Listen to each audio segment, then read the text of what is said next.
नमस्कार, आप देख रहे हैं के न्यूज इंडिया में आपके साथ सुरेंद्र सैनी। विकास के सुगम रास्ते। उत्तर प्रदेश में मुख्यमंत्री योगी आदित्यनाथ की अध्यक्षता में कैबिनेट बैठक में कई सारे बड़े अहम फैसले लिए गए। प्रस्ताव में देखा गया 31 प्रस्तावों की चर्चा हुई, जिनमें से 30 प्रस्तावों की मंजूरी दे दी गई है। सरकार ने संपत्ति रजिस्ट्री से अधिक पारदर्शिता बनाने के लिए सरकारी कर्मचारियों और आचरणों के नियमों का बदलाव भी किया है। ग्रामीण परिवहन और आवास योजनाओं से जुड़े हुए अहम निर्णय भी लिए गए हैं। अब किसी भी प्रॉपर्टी की रजिस्ट्री पहले से ही खतौनी में नाम मिलना अनिवार्य होगा। क्या योगी सरकार कैबिनेट के बड़े फैसले देखने के लिए देखिए ये रिपोर्ट। उत्तर प्रदेश में मुख्यमंत्री योगी आदित्यनाथ की अगुवाई में मंगलवार को अहम कैबिनेट बैठक में 30 प्रस्तावों को मंजूरी दे दी गई। योगी कैबिनेट ने उस प्रस्ताव को भी अपनी मंजूरी दे दी है, जिसके तहत अब किसी भी संपत्ति को बेचने से पहले पारदर्शिता पर विशेष जोर दिया गया। सरकारी कर्मचारियों पर सख्ती, संपत्ति रजिस्ट्री में पारदर्शिता, ग्रामीण परिवहन और आवास योजनाओं से जुड़े महत्वपूर्ण फैसले पर योगी कैबिनेट में मुहर लगी। कैबिनेट बैठक के बाद प्रेस कॉन्फ्रेंस में इन निर्णयों की जानकारी दी गई। सीएम योगी की अगुवाई वाली बैठक में आज 31 प्रस्तावों पर चर्चा की गई, जिसमें से 30 प्रस्तावों को मंजूरी दे दी गई, तो वहीं 3 प्रस्तावों को होल्ड पर रख दिया गया है। बैठक में प्रॉपर्टी से जुड़ी रजिस्ट्रेशन प्रोसेस को पारदर्शी बनाने को लेकर अहम फैसला लिया गया है। नए बदलाव के तहत अब किसी भी संपत्ति को बेचने से पहले विक्रेता का नाम का खतौनी में मिलान किया जाएगा। यदि खतौनी में नाम अलग मिलता है तो रजिस्ट्रेशन विभाग इसकी जांच करेगा। अभी तक उत्तर प्रदेश के अंदर जब भी कोई आप रजिस्ट्री कराते हैं तो रजिस्ट्रार के भी देखता था कि क्रेता विक्रेता जो चीज़ें खरीद बिक्री कर रहे हैं उसका स्टाम्प मिलना चाहिए। स्टाम्प विभाग को मलकाना चेक करने का व्यवस्था नहीं था कि बेचने वाला व्यक्ति अधिकृत मालिक है कि मालिक नहीं है। अब आज के बाद से हो जाएगा कि जब कोई प्रॉपर्टी बेचने आएगा तो उनकी खतौनी में या अन्य दस्तावेज में, पीला कार्ड और हुआ शहर में, उसमें उसका नाम है कि नहीं बेचने वाले का। अगर बेचने वाले का नाम नहीं है तो वह रजिस्ट्रार उसको रोकेगा। अब तक व्यवस्था ऐसा नहीं था। कोई भी आदमी किसी मान ए नाम का व्यक्ति बी व्यक्ति ए की प्रॉपर्टी बेचता है तो हम केवल देखते हैं कि बेचने वाले का आधार कार्ड क्या कहता है, व्यक्ति है कि नहीं, लेकिन संपत्ति के डीप में जाकर के इसकी मालिक कौन है यह नहीं देखते थे। अब जो आज कैबिनेट ने पास किया है, ये हम रिकॉर्ड चेक करेंगे कि बेचने वाला व्यक्ति वही है कि नहीं, उसको अधिकार है कि नहीं, खतौनी में नाम दर्ज करने मालिक है कि नहीं मालिक है। एक तो हमारे पास ये बड़ा काम हो गया। अक्सर आता है विवाद में कि फलाने का मकान था ही नहीं, फलाने बेच दिया, और स्टाम्प में दिखता है कि जितने की खरीद बिक्री हो रही है, जो खरीदार है वो तय करे कि मालिक ये है कि नहीं मालिक, वो खोज के लिए नाम वो जांच करा बने। तो रजिस्ट्रार पार्टी जीरो था। अब निबंधन विभाग देखेगा कि बेचने वाला व्यक्ति वास्तव में मालिक है कि नहीं मालिक है, उसके रिकॉर्ड क्या है।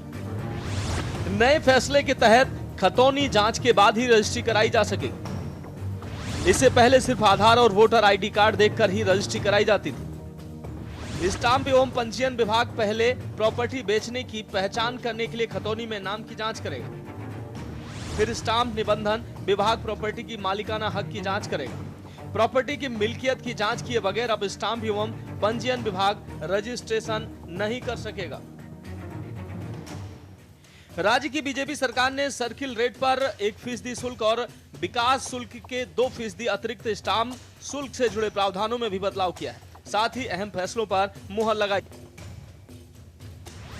योगी कैबिनेट में फैसलों की बात करें तो यूपी में 59,163 ग्राम सभा है। इस योजना के तहत हर गांव में बस जाएगी। नए शहरों जैसे बरेली, वाराणसी, उरई आदि में विकास के लिए धनराशि, अयोध्या में स्पोर्ट्स कॉम्प्लेक्स के लिए, उच्च शिक्षा में शिक्षकों को कैशलेस चिकित्सा सुविधा देने का प्रस्ताव। उत्तर प्रदेश क्रिकेट एसोसिएशन को ग्रीन पार्क स्टेडियम नए दरों पर देने में संशोधन। सरकारी कर्मचारियों के आचरण नियमों में बदलाव, जैसे संपत्ति और निवेश की जानकारी देना अनिवार्य का प्रस्ताव पास किया गया। तो उत्तर प्रदेश उच्चतम न्यायिक सेवा में पदोन्नति हेतु श्रेष्ठता सह ज्येष्ठता के आधार पर उपयुक्तता परीक्षा उत्तीर्ण करने पर सिविल जज सीनियर डिवीजन में से अभी तक जो कोटा उसका 65% था, उसको घटा के 50% कर दिया गया। ये सुप्रीम कोर्ट के आदेश से किया गया है और इसमें 5 साल की सेवा के बाद ही एक परीक्षा होगी। उस परीक्षा में 50% तक जो है वो लोग चयनित हो सकते हैं। साथ ही साथ उत्तर प्रदेश उच्चतर न्यायिक सेवा में पदोन्नति हेतु सिविल जज सीनियर डिवीजन सीमित विभागीय प्रतियोगिता परीक्षा के माध्यम से श्रेष्ठता के आधार पर उस वर्ग में न्यूनतम 3 वर्ष की निरंतर सेवा रखने वाले, अर्थात जो सीनियर डिवीजन का जो 3 साल तक सिविल जज के रूप में काम करे 3 साल तक और 7 साल तक जो है वो उनका टोटल पीरियड हो, वो लोग इसमें अपीयर हो सकते हैं और इनका कोटा बढ़ा के 10% से 25% कर दिया गया।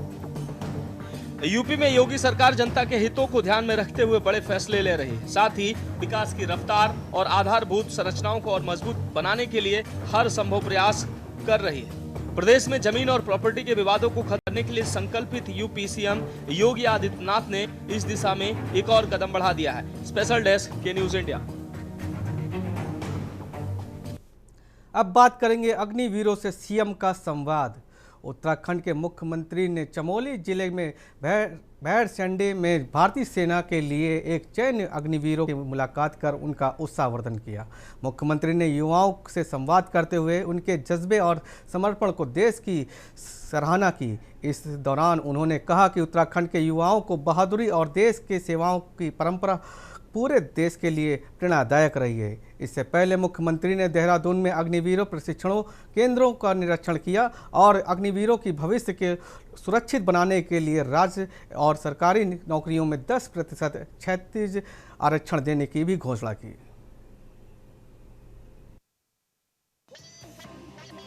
उत्तराखंड को वीरों की भूमि कहा जाता है और यहाँ के युवाओं में सेना के प्रति विशेष लगाव हमेशा देखने को मिलता है। बड़ी संख्या में राज्य के युवा भारतीय सेना में भर्ती होकर देश की सेवा करते हैं। इसी कड़ी में चमोली जिले के भराड़ीसैंण में मुख्यमंत्री पुष्कर सिंह धामी ने भारतीय सेना के लिए चयनित अग्निवीरों से मुलाकात की। इस दौरान मुख्यमंत्री ने अग्निवीरों से सीधे संवाद करते हुए उनके अनुभव सुने और उनका उत्साह बढ़ाया। मुख्यमंत्री ने कहा कि उत्तराखंड के युवाओं में देशभक्ति और साहस की परंपरा रही है और यह परंपरा आने वाली पीढ़ियों में भी कायम रहेगी।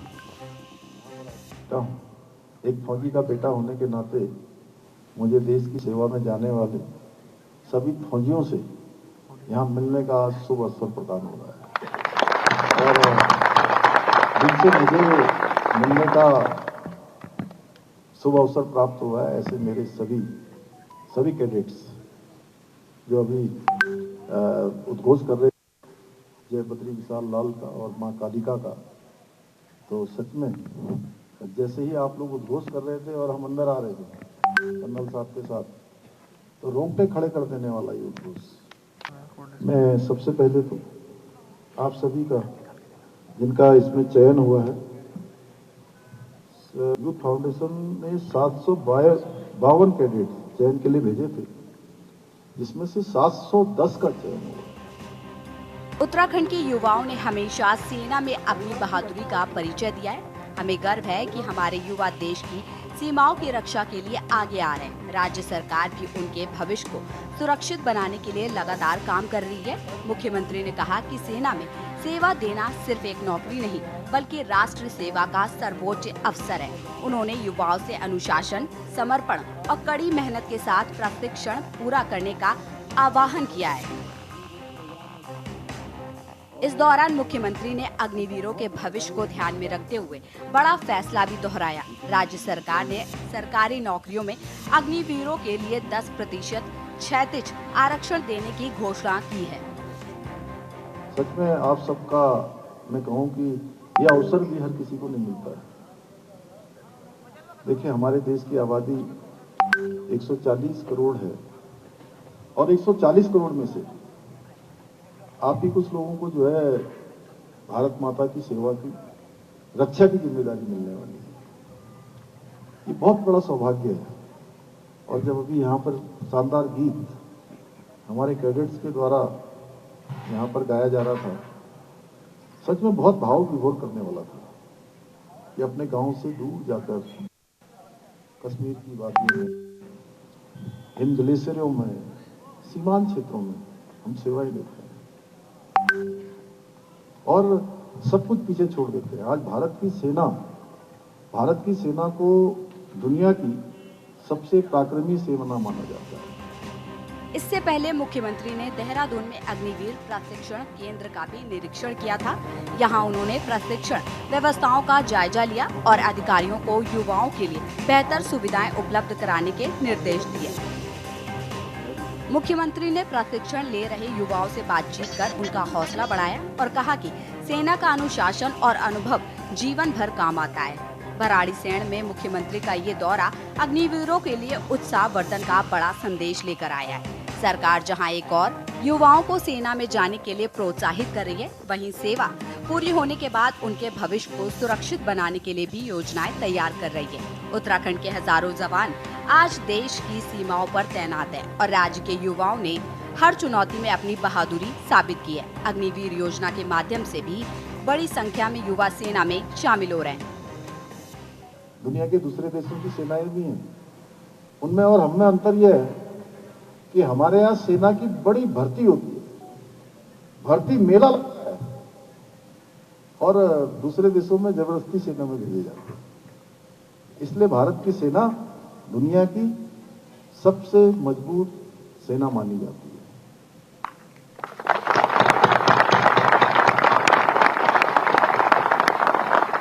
और आज हमारे प्रधानमंत्री जी के नेतृत्व में, श्री नरेंद्र मोदी जी के नेतृत्व में भारत की सेना आज हर क्षेत्र में मजबूत हो रही है, आत्मनिर्भर बन रही है।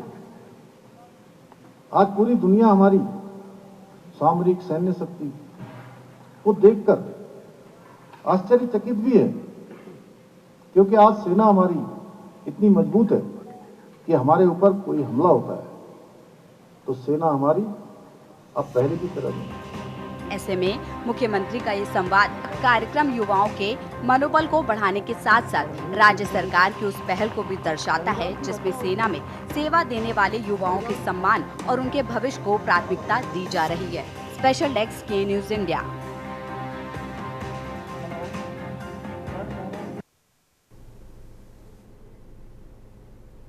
अब बात करेंगे सरकारी बॉन्ड के नाम पर ठगी। जी हाँ, अगर ऐसा कुछ है तो सावधान हो जाइए।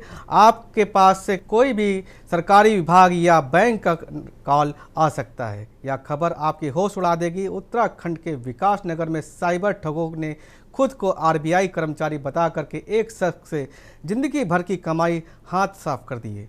मामला विकास नगर कोतवाली क्षेत्र का है, जहां पर मूकवाला निवासी विनोद कुमार, जो कि मंडी में आढ़ती का काम करते हैं, बकौल उनके साथ साइबर ठगों ने 30 लाख रुपए से अधिक बड़ी ठगी का अंजाम दिया। ठगों ने ऐसा जाल बिछाया कि पीड़ित ने किस्तों में पैसे देता रहा और उसे अपने हाथ ठगी का भनक भी नहीं होने दिया। पीड़ित विनोद कुमार के मुताबिक 5 जनवरी 2026 को उनके पास एक कॉल आया।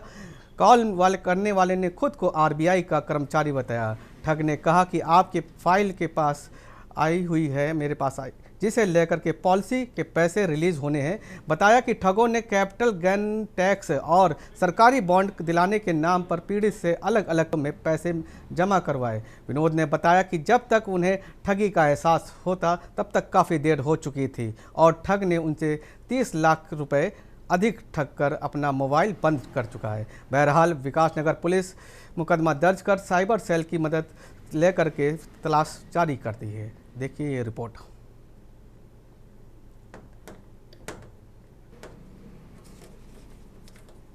देखिए, इसमें जो विनोद कुमार है, निवासी मनुका वाला क्षेत्र जो है विकास नगर थाने का है, इनके द्वारा 8/3/2026 को हमारे एक तहरीर दी गई। इसमें इन्होंने बताया कि इन्होंने एक पॉलिसी ली थी, वो लगभग जिनकी पॉलिसी की कुल जो मेच्योरिटी अमाउंट था वो 1,26,00,000 के आसपास था, और उसको क्लियर कराने के लिए इनको एक कॉल आता है, जिससे हम समझ सकते हैं कि फ्रॉड कॉल था, और उसके द्वारा उस पर विश्वास करते हुए इनके द्वारा अलग अलग समय में लगभग 30 लाख रुपए की धनराशि उस मेच्योरिटी अमाउंट को क्लियर कराने के लिए दी गई है, जिसमें कि जो सर मैंने ना इंश्योरेंस पॉलिसी की, उसके रिगार्डिंग मेरा कुछ फंड आना था, तो वो फंड रिलीज होने के लिए लगा हुआ था।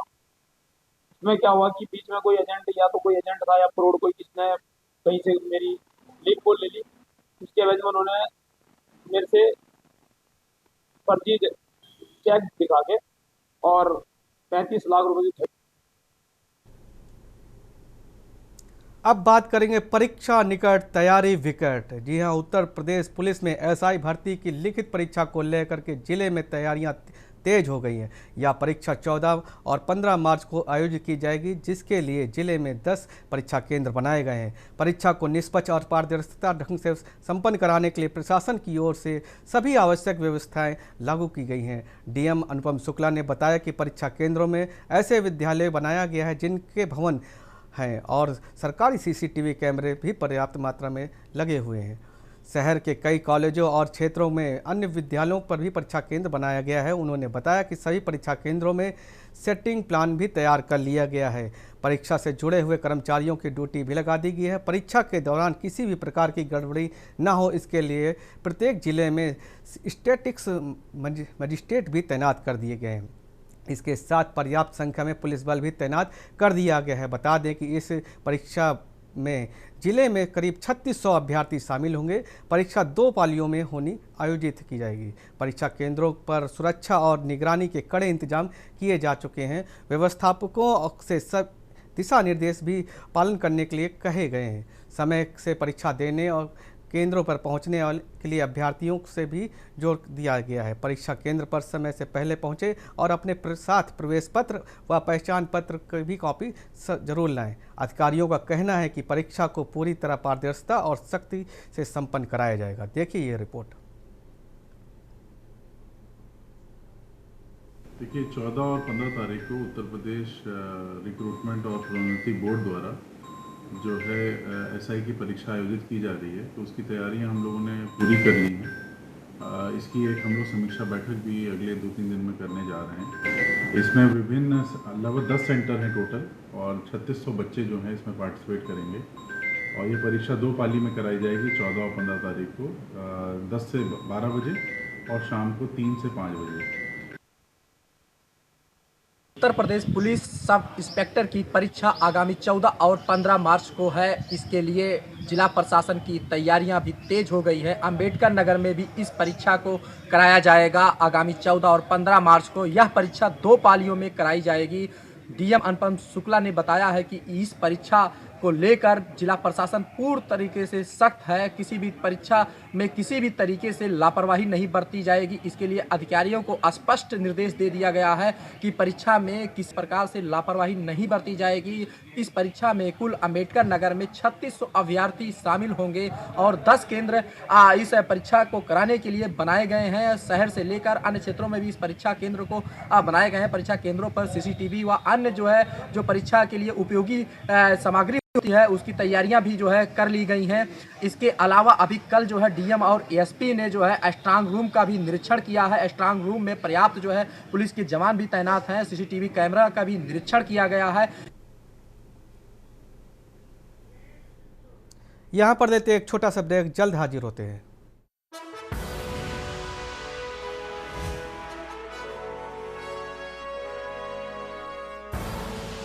आप देख रहे हैं के न्यूज़ खबरों की। ब्रेक के बाद पुनः आपका स्वागत है। अब बात करेंगे पलायन को मजबूर ग्रामीण। जी हां, उत्तर प्रदेश के हमीरपुर जनपद में मौदहा तहसील के क्षेत्र में खगड़िया गांव के निवासी को पलायन करने पर मजबूर हो चुके।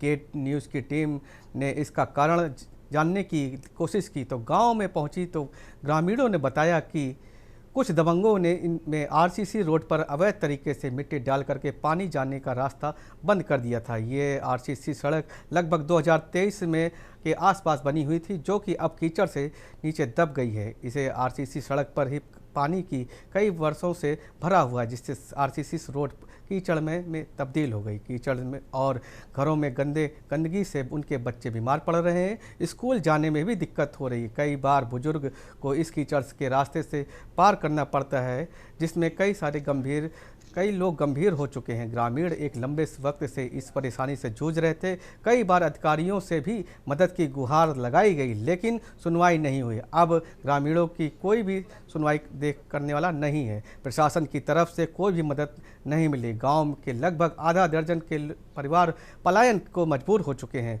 कुछ ही दिनों बाद ग्रामीण की समस्या को हल करने के लिए जांच टीम गांव में पहुंची थी, लेकिन अब ग्रामीणों को किसी भी तरीके का राहत पहुंचाने में नाकाम रही। हमीरपुर जिला प्रशासन के सवालों के कटघरे में खड़ा कर दिया।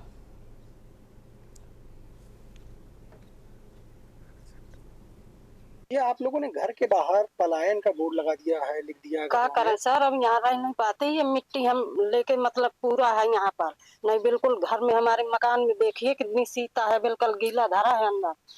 क्या कारण है, क्यों? तो अभी कारण कुछ नहीं है, ना कोई लड़ाई ना झगड़ा, कुछ नहीं है। इन लोगों ने ले माटी रात में पूर दिया, अब वो पानी कहाँ जा, सब छेक के रह गया, सो हमारे घर में घुसता है पानी। इसमें मिट्टी ये है मुराई है, रमेश और वीरेंद्र, राजा भैया, मोहनलाल, 4 लोग। तो ये जो पानी घर के बाहर आप लोग लिखे हैं पलायन कर रहे हैं, क्या कारण है, क्या दिक्कत हो गई? इधर पे निकलने की समस्या है। क्या दिक्कत है? कुछ लोगों ने इधर माटी डाल के पानी रोक लिया है। अच्छा, तो इसकी किसी से शिकायत करी, किसी को बताया आप लोगों ने? हाँ। क्या बोले अधिकारी, को याद देख रहे हैं? नहीं। तो आप लोग स्कूल भी नहीं जा पाते होंगे? नहीं, 10-15 दिन नहीं जा पाते हैं। कब से दिक्कत है यहाँ, कब से कीचड़ है? 2-3 साल हो गए। कोई नहीं आता यहाँ सफाई करने। अब बात करेंगे गैरसैंण का घेराव के लिए कूच कर रहे कांग्रेस कार्यकर्ताओं और पुलिस के बीच। दिवाली खाल में तीखी झड़प हुई। पुलिस के द्वारा रोके जाने से नाराज कांग्रेस अध्यक्ष और विधायक सुरक्षा के घेरा तोड़ करके बैरिकेड्स पर चढ़ गए, जिसके बाद स्थिति को नियंत्रित करने के लिए पुलिस ने वाटर कैनन का प्रयोग किया। प्रदर्शन के दौरान कांग्रेस प्रदेश अध्यक्ष गणेश गोदियाल, बद्रीनाथ विधायक लखपत बुटेला और पूर्व विधायक ललित फार्सुरर और पुलिस के द्वारा लगाए गए बैरिकेड्स पर चढ़ गए और सरकार के विरोध में नारेबाजी करने लगे। जब प्रदर्शन भारी संख्या में आगे बढ़ने लगा तो कोशिश करने के बाद पुलिस ने उन्हें पर रोकने के लिए वाटर कैनन का इस्तेमाल किया। पानी की बौछार के बीच कार्यकर्ता डटे रहे और गैरसैंण विधानसभा भवन से पहले दिवाला खाल और भारी पुलिस बल तैनात किया गया ताकि प्रदर्शनकारियों को विधानसभा के अंदर पहुंचने से रोका जा सके।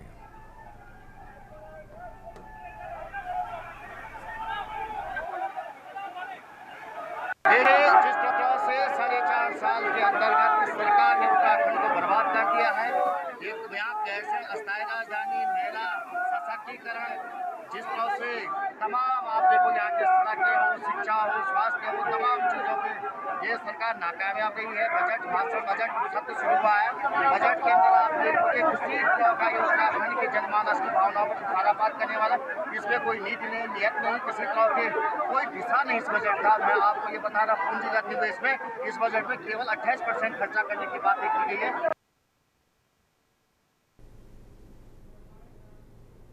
खबरों में फिलहाल इतना ही। बने रहिए के न्यूज इंडिया के साथ। नमस्कार।